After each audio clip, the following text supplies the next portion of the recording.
Now that is how you win the Sunday night. What an entire game that was on Sunday Night Football between San Francisco and Chicago. Man, that was unbelievable. Score after score after score, and then it came down to the final drive. It was a goal line situation. Incomplete pass. San Francisco pulls it off. Wow, the NFC West is probably the best division in football this year. Other than Arizona, they got 3 teams with 12. Oh, wait. Rams still got to play tonight. But 2 of their teams have 12-plus wins already. Could be a third if the Rams pull off the win against Atlanta tonight. But hey, Chicago's got some fight in them, man. They're not the same Bears as you're used to seeing. But for now, let's go to the college ranks for this one.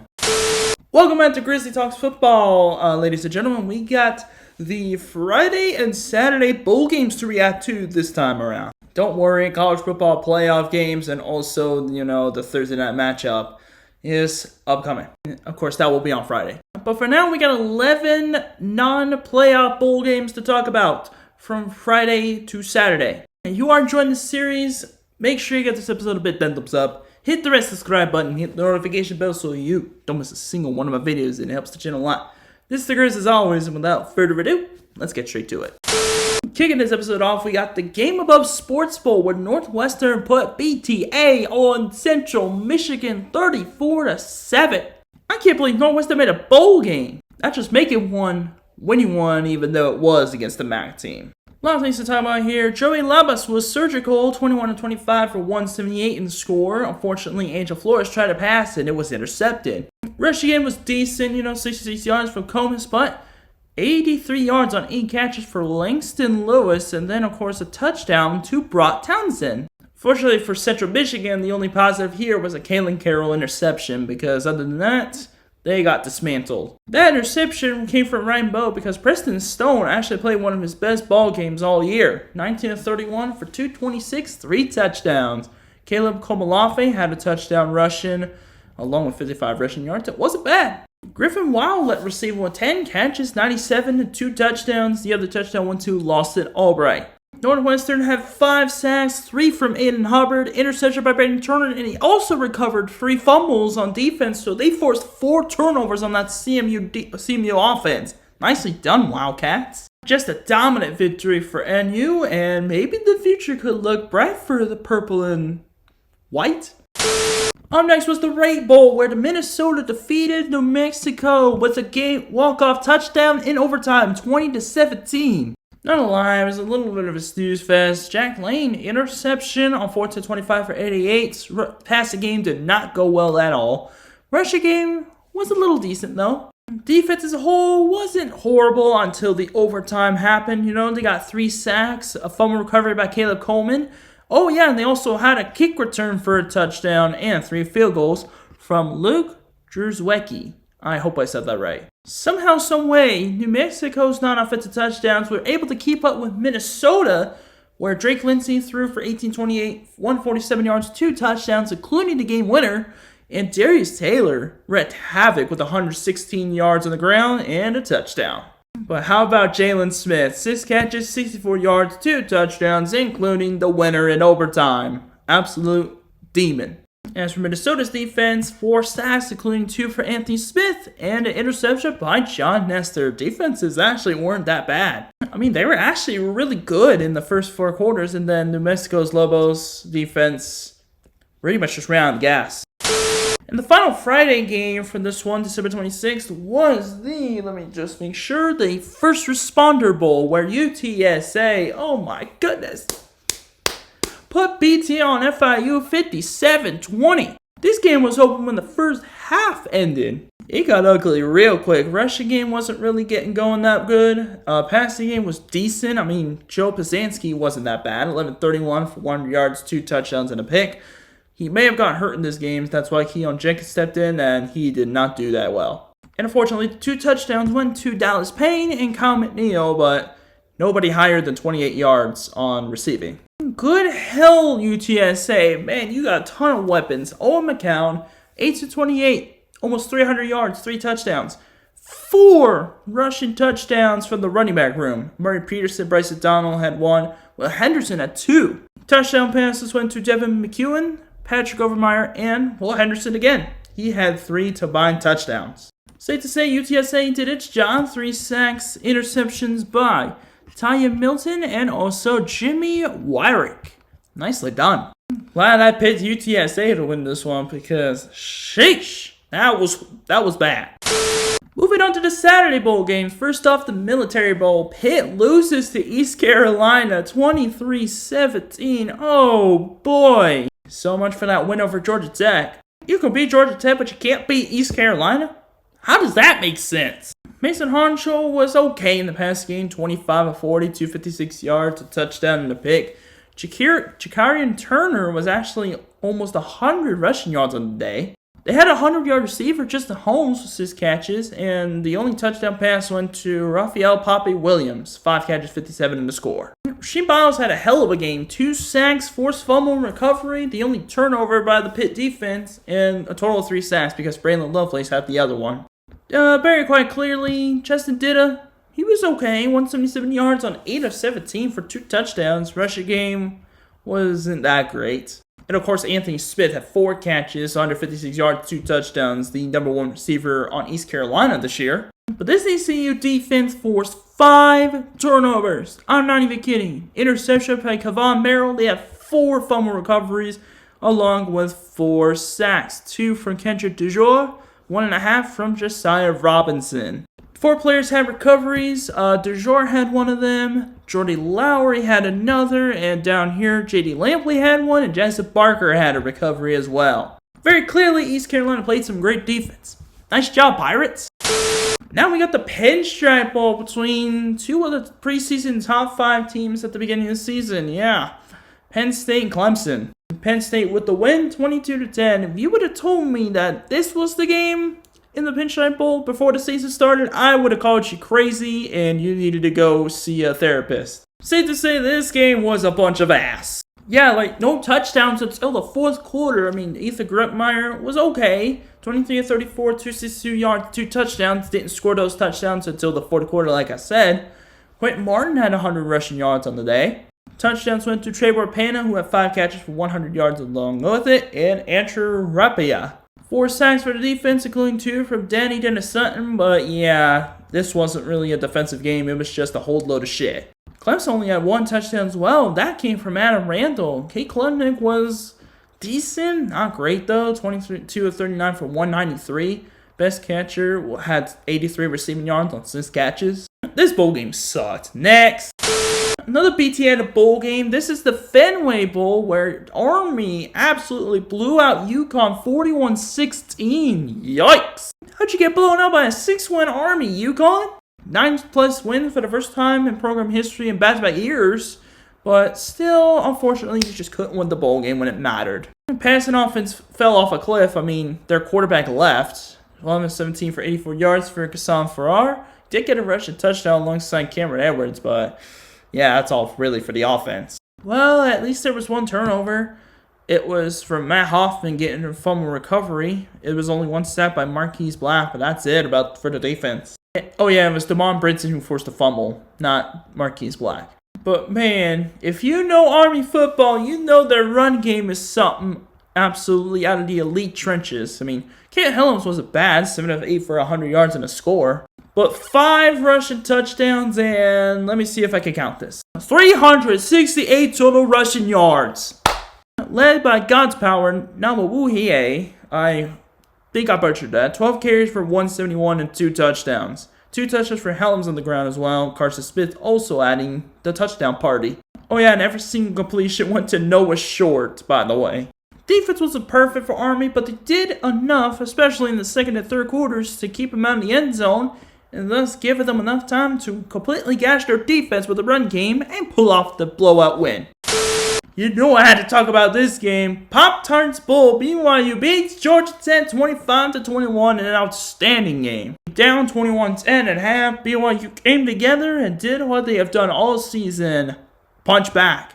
And they ended up scoring 15 unanswered to win the game. Shout out to Georgia Tech, and their offense was very stacked in this game. I mean, 22 of 40 for 270, 2 touchdowns, and a pick for Haynes King. Unfortunately, the game-losing interception cost him. Trelane Maddox actually ran for a touchdown. That was a little unexpected. And they had 200-yard receivers in Malik Rutherford and Eric Rivers. Eric Rivers was the one that scored a touchdown of the two, and JT Burns scored the second touchdown. No sacks for the defense, but forced 2 turnovers, interception by Rodney Shelley, and a fumble recovery by Will Kiker. Defense wasn't terrible. Shaky start for the Cougars, but we always found a way to come back. Bear Botmeyer, 27-38, 325 yards, a touchdown, and interception. Also ran for a 2-point conversion on a bummed ankle. Javesa Demooney and Enoch Nawahine had a pair of touchdowns. You know, Carson Ryan was an absolute monster in this game. 8 catches, 120 yards. Where's that been all year? And then Chase Roberts, of course, had the only receiving touchdown. We were basically the same defense, you know, forcing 2 turnovers, no sacks. Evan Johnson sealed the game away with the interception. There was also a fumble recovery. Can't remember who recovered that. But yes, our defense forced 2 turnovers. And also, defense did an excellent job in the second half, holding them to 0 combined points. While our offense got it together, and we were able to pull off the comeback win. Nice job, Cougs. 12-win season for the first time since 2001. What a year to be a Cougar, man. And it's only just the beginning. Because 2026, we're contending for the Big 12 and potentially an Elite 8 appearance for the first time in 40 plus years. Next up, Snoop Dogg Arizona Bowl. Fresno State holds Miami to a field goal. Well, they win it 18-3. Absolutely incredible defensive performance by Fresno State, keeping them out of the end zone all game long. No, seriously, they dominated the entire game, yet only won by 15 points because their offense is as useful as a wet noodle when it comes to scoring touchdowns. I mean, this Fresno defense was insane. I mean, they forced the interception. They also forced a fumble. I mean, this offense got nothing going in this entire game. Stats really don't paint the true picture, but hey, shout out to the Miami defense for really not giving Fresno State many opportunities to score some touchdowns, forcing field goals pretty much the whole game. I mean, I'm not even joking. Look at this. Dylan Lynch, 4 of 5, 12 points, and he also missed the extra point somehow. Oh, wait, no, they didn't. Fresno State actually tried to go for 2 and failed. But hey, look at the bright side. E.J. Warner threw a touchdown, 214 on 16-23. Rushing game was pretty decent, solid. Josiah Freeman, 7 catches, 143. And then Richie Anderson, 3 catches, 48, and a score. 3 sacks for the defense, 2 forced turnovers. Jakari Emery had the interception. And the fumble recovery, for that matter, that was forced by Jaden Pearson. 9-win season for Fresno. Could they be making a little bit of a run for the Mountain West next year? Guess we'll find out, right? Oh, wait a minute. Nope, they're actually winning the Pac-12, so maybe a Pac-12 championship might be upcoming, maybe 26 or 27. I guess we'll see. And now here's an even crazier game that happened. North Texas survives a late rally of 27 points for San Diego State to hold on 49-47 in the New Mexico Bowl. It was 42-20. At the end of the third quarter, and then somehow San Diego State was able to rally. Unfortunately, it just wasn't enough.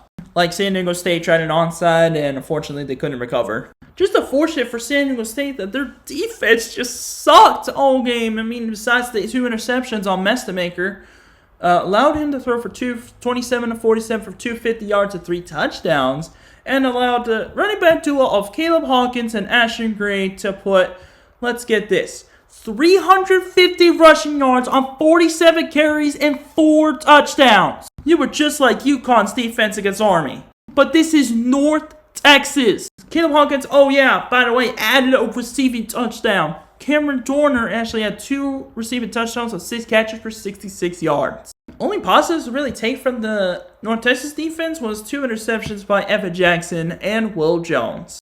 Oh, wait a minute. Will Jones forced a fumble that was actually recovered by Mr. Kivion Huddleston as well. So this defense actually forced 3 turnovers. They won the turnover battle, which kind of was the difference of the game. Kyle Crum did not have a good first half at all. I mean, he did not have a passing game at all. 22-29 for 169. Did throw a touchdown, but also threw 2 interceptions as well.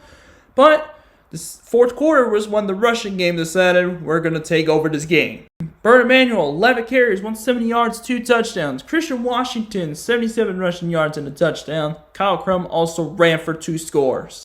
and that one touchdown pass with the Jackson Ford. Isaiah Buxton with a good game with 10 tackles, interception by Dwayne Bedule, and a second one by, Jelani McLaughlin. Once again, the biggest thing was the turnover battle, and North Texas won that one. That gave it the win. Best season ever for Mean Green football at 12-2. I don't think they will see something like this ever again unless they go back to their Sunbelt form or even start up a dynasty in NCAA football 2004. I'm not even kidding. North Texas is always good in every dynasty I play. Maybe even in college football 26. Low scoring Tex Slayer Gator Bowl. We go from one opposite side of the spectrum with a high scoring game to a low scoring game now. 13-7, Virginia beats Missouri. Chandler Morris was okay, moving the ball 25-38 for under 200 yards. Harrison Whaley was the only guy who scored a touchdown in all offense. They did win the time position battle, straight up. Only real highlight from the defense was the interception, also holding them to only 7 points. And Will Bettridge actually scored over half of the team's points with 2 field goals. Matt Zollers was not great, 12 of 22 for 100 yards and a pick. Jamal Roberts was the one that scored a touchdown, not Ahmad Hardy. But Ahmad Hardy did a good job moving the ball down the field with 89 rushing yards. And for Missouri's defense, they weren't too bad either. No, they got a single sack from Chris McClellan, but I don't know if they had any turnovers. Oh, wait, sorry. It was a muff punt recovery by Mizzou, so they did force a turnover. Pretty lackluster game there. Next. And the final game, we got Houston beating LSU with the Texas Bowl 38-35. Sending LSU to 7-6, and Houston Cougars to 10-3.